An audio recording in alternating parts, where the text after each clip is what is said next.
Hello students, welcome back on my YouTube channel. जैसा कि आपको पता है, पिछले वीडियो में हमने हमारा चैप्टर 2 क्या हमारे आसपास के पदार्थ शुद्ध हैं स्टार्ट किया था। हमने उसमें देख लिया था कि पदार्थ क्या होता है, शुद्ध से हम क्या समझते हैं, मिश्रण किसको बोला जाता है, मिश्रण के कितने प्रकार होते हैं, समांगी और विषमांगी मिश्रण में क्या अंतर होता है, विलयन क्या होता है, विलय और विलायक क्या होते हैं, संतृप्त विलयन और असंतृप्त विलयन में क्या अंतर होता है, विलयन की घुलनशीलता किसको कहते हैं। हमने पढ़ लिया था कि निलंबन से हम क्या समझते हैं, कोलाइडल विलयन क्या होता है, और हमने देख लिया था कि कोलाइडल विलयन के क्या गुणधर्म होते हैं। पिछले वीडियो में हमने देखा कि दो पदार्थों को मिक्स कैसे करते हैं। आज की वीडियो में हम देखेंगे कि दो मिक्स पदार्थों को अलग कैसे करते हैं, क्या क्या विधियाँ होती है, क्या क्या तरीके होते हैं। चलिए शुरू करते हैं। यदि आपने पिछला वाला वीडियो नहीं देखा है तो आई बटन पर क्लिक करके वो वीडियो देख सकते हैं। तो बिना टाइम वेस्ट किए चलिए शुरू करते हैं। आज का हमारा टॉपिक है मिश्रण के घटकों का पृथक्करण, मतलब मिश्रण में से घटकों को अलग अलग करना। तो हमारे पास उसके लिए निम्न विधियाँ है। सबसे पहले हम पढ़ेंगे वाष्पीकरण। वाष्पीकरण की जो प्रक्रिया होती है, इसमें मिश्रण के दो पदार्थों में से एक का वाष्पीकरण हो जाता है। वाष्पीकरण मतलब वाष्प बन के वो उड़ जाता है। तो हम इसका एक उदाहरण देख सकते हैं, जैसे कि हमारी किताब में दिया गया है। रंग वाले घटक मतलब डाई को नीले अथवा काले रंग की स्याही से कैसे अलग कर सकते हैं, तो इसका आंसर होगा हम उसको वाष्पीकरण की सहायता से अलग कर सकते हैं। तो चलिए क्रियाकलाप 2.4 देखते हैं। इसके लिए हम एक बीकर लेंगे, उसको पानी से आधा भर देंगे। फिर जो बीकर के ऊपर हम एक वाच ग्लास रखेंगे, जैसा कि आपको किताब में दिख रहा है। उस वाच ग्लास के ऊपर हम स्याही की बूंदें डालेंगे और हम उस बीकर को धीरे धीरे गर्म करना शुरू करेंगे। तो हम देखेंगे कि वाच ग्लास से कुछ वाष्पीकरण हो रहा है और थोड़ी देर के बाद हम उस बीकर को गर्म करना बंद कर देते हैं। इस प्रयोग से हम पाते हैं कि स्याही जल में रंग का एक मिश्रण है और हम उसको वाष्पीकरण की सहायता से अलग कर सकते हैं। इस तरह से हमने विलायक से विलेय पदार्थ को अलग कर दिया। अब हम पढ़ने वाले हैं दूसरी विधि, जिसका नाम है अपकेंद्रीकरण। तो चलिए देखते हैं अपकेंद्रीकरण होता क्या है। जब किसी पदार्थ को तेज़ी से घुमाया जाता है तो जो भारी कण होते हैं वो नीचे की तरफ दबाव डालते हैं और जो हल्के कण होते हैं वो ऊपर की ओर आ जाते हैं। इसको समझने के लिए भी हम एक उदाहरण देखते हैं, जैसे कि हमारी किताब में दिया गया है। दूध से क्रीम को कैसे पृथक कर सकते हैं, चलिए उसको देखते हैं। क्रियाकलाप 2.5। एक परिक नली में थोड़ी मात्रा में संपूर्ण क्रीम युक्त दूध लें, मतलब ऐसा दूध लें जिसमें कि क्रीम हो। फिर उसको हम ऐसे घुमाएंगे परिक नली में, तो जो क्रीम है वो ऊपर आ जाएगी, तो जो दूध है वो नीचे बैठ जाएगा। और आपके पास परिक नली नहीं है तो आप घर में भी देख सकते हैं, आपको ये प्रयोग आसानी से समझ में आ जाएगा। या आपके पास में कोई डेयरी है तो वहाँ जाकर देख सकते हैं कि वो क्रीम को दूध से कैसे अलग करते हैं या दूध से पनीर कैसे बनाते हैं। आपको इंटरनेट पर काफ़ी ज़्यादा वीडियो मिल जाएगी इससे रिलेटेड। इस प्रकार से दूध से जो क्रीम बनती है उसको अपकेंद्रीकरण विधि द्वारा बनाया जाता है। अब हम देखते हैं अपकेंद्रीकरण विधि का प्रयोग कहाँ कहाँ किया जाता है। नंबर 1, जांच प्रयोगशाला में रक्त और मूत्र के जांच में। लैब में जो ब्लड और यूरिन का टेस्ट होता है वो भी इस विधि से ही किया जाता है। नंबर 2, डेयरी तथा घर में क्रीम से मक्खन निकालने की प्रक्रिया में जो मक्खन निकालते हैं उस प्रक्रिया में भी इसी विधि का प्रयोग किया जा सकता है, किया जाता है। तीसरा, कपड़े धोने की मशीन में भीगे हुए कपड़ों से जल निचोड़ने में, उसमें भी अपकेंद्रीकरण विधि का ही प्रयोग किया जाता है। मिश्रण में से पदार्थों को अलग करने की तीसरी विधि हम पढ़ते हैं पृथक्करण कीप विधि। इस विधि के द्वारा हम अघुलनशील द्रवों को अलग अलग कर सकते हैं। जैसा कि आपको पता होगा, पानी में पेट्रोल, डीजल, केरोसिन कुछ भी नहीं घुलता है, क्योंकि इनकी डेंसिटी या इनका घनत्व अलग अलग होता है। ऐसे पदार्थों को अलग करने के लिए हमारे पास पृथक्करण कीप विधि है। चलिए जानते हैं हम इसको कैसे कर सकते हैं। जैसा कि आप किताब में देख सकते हैं, पृथक्करण कीप नाम का एक यंत्र होता है जिसमें हम इस मिश्रण को डालते हैं और थोड़ी देर के लिए हम इसको शांत छोड़ देते हैं। ऐसा करने पर जल और तेल की जो परत है वो अलग अलग हो जाएगी और फिर हम स्टॉप कॉक को खोलकर जल को निकाल लेंगे और जैसे ही जल निकल जाएगा तो हम स्टॉप कॉक को बंद कर देंगे, जिससे तेल उसी में रह जाएगा और जल में से तेल अलग हो जाएगा। इस प्रकार हम अघुलनशील द्रवों का पृथक्करण कीप विधि द्वारा कर सकते हैं। चौथी विधि हम पढ़ने वाले हैं ऊर्ध्वपातन विधि। इसमें क्या होता है, इसमें एक पदार्थ ठोस से सीधे गैस में ऊर्ध्वपातित हो जाता है, मतलब ठोस से सीधा गैस में बदल जाता है, तथा दूसरा पदार्थ ऐसा का ऐसा ही रहता है। इस प्रकार हम मिश्रण में से दो पदार्थों को अलग अलग कर सकते हैं। चलिए इसका उदाहरण देखते हैं।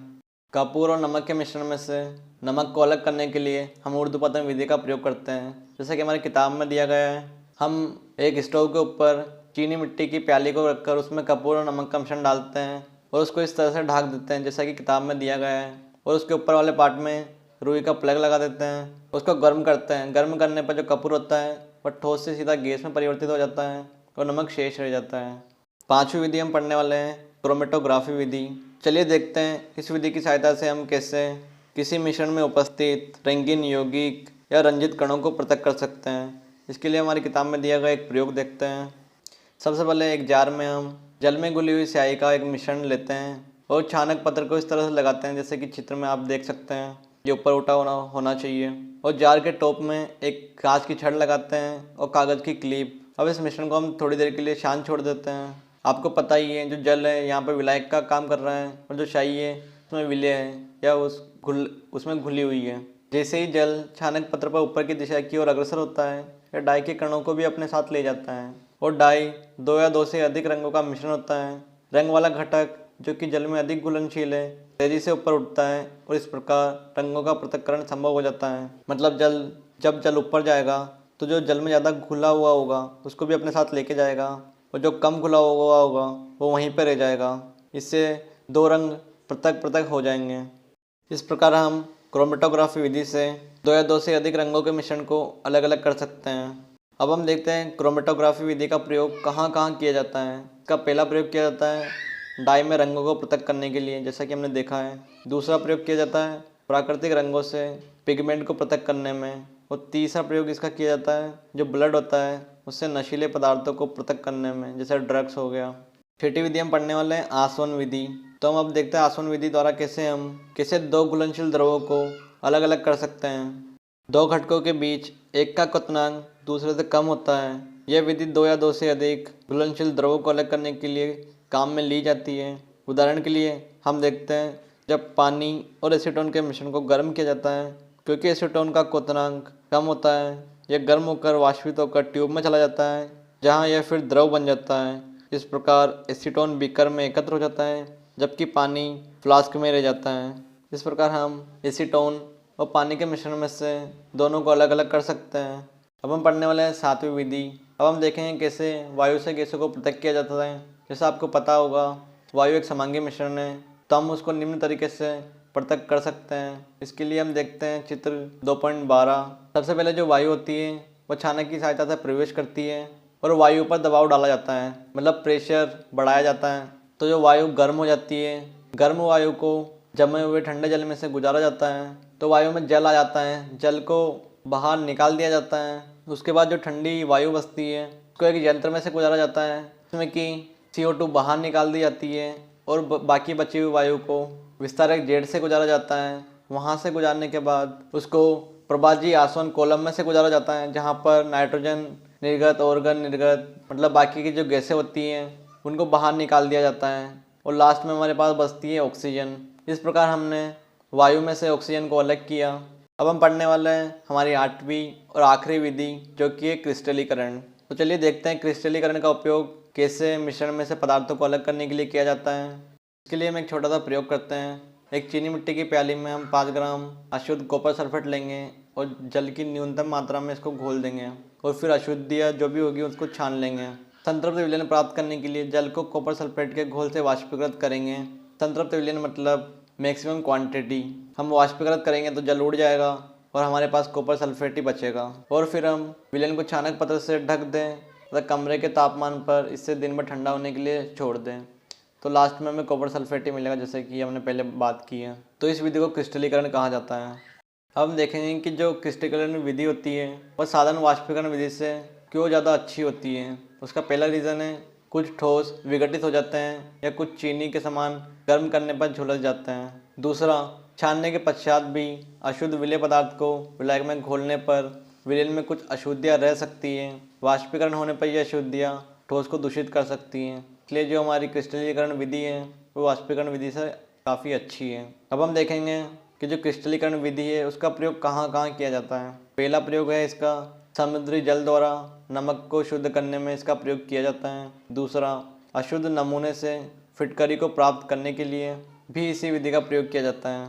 अब हम देखते हैं कि भौतिक और रासायनिक परिवर्तन क्या होते हैं। तो हम इसको एक सारणी बनाकर समझ सकते हैं, जिसमें हम एक तरफ लिखेंगे भौतिक परिवर्तन और दूसरी तरफ लिखेंगे हम रासायनिक परिवर्तन। भौतिक परिवर्तन में पहला पॉइंट, जो भौतिक परिवर्तन होते हैं वह उत्क्रमणीय होते हैं। उत्क्रमणीय का मतलब होता है जैसे जल से बर्फ बन सकता है, बर्फ से वाष्प बन सकती है, तो वाष्प से बर्फ भी बन सकती है या जल भी बन सकता है। इस प्रकार का जो परिवर्तन होता है उसको उत्क्रमणीय कहते हैं। रासायनिक परिवर्तन में पहला पॉइंट, यह अनुत्क्रमणीय होते हैं। इसका उदाहरण जैसे लकड़ी का जलना।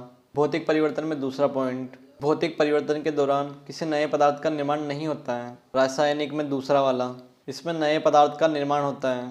भौतिक परिवर्तन के दौरान बहुत कम मात्रा में ऊष्मीय ऊर्जा या प्रकाश ऊर्जा निकलती है, लेकिन रासायनिक परिवर्तन के टाइम ज़्यादा मात्रा में ऊष्मीय ऊर्जा या प्रकाश ऊर्जा उत्सर्जित होती है या निकलती है। जैसा कि हमारी किताब में एक क्वेश्चन लिखा गया है, मोमबत्ती के जलने की प्रक्रिया में भौतिक एवं रासायनिक दोनों परिवर्तन होते हैं, क्या आप इनकी पहचान कर सकते हैं? हाँ, तो जो मोमबत्ती जलती है तो उसमें भौतिक और रासायनिक दोनों परिवर्तन होते हैं। कैसे होते हैं चलिए मैं बताता हूँ। जब मोमबत्ती का मोम पिघलता है तो उस मोम को हम वापस से ऐसा बना सकते हैं। तो मोम पिघलने का परिवर्तन एक भौतिक परिवर्तन होता है, जबकि मोमबत्ती के धागे का जलने का जो परिवर्तन होता है वह एक रासायनिक परिवर्तन होता है। इस प्रकार मोमबत्ती के जलने की प्रक्रिया में भौतिक और रासायनिक दोनों प्रकार के परिवर्तन होते हैं। तो अब हम देखते हैं शुद्ध पदार्थों के प्रकार।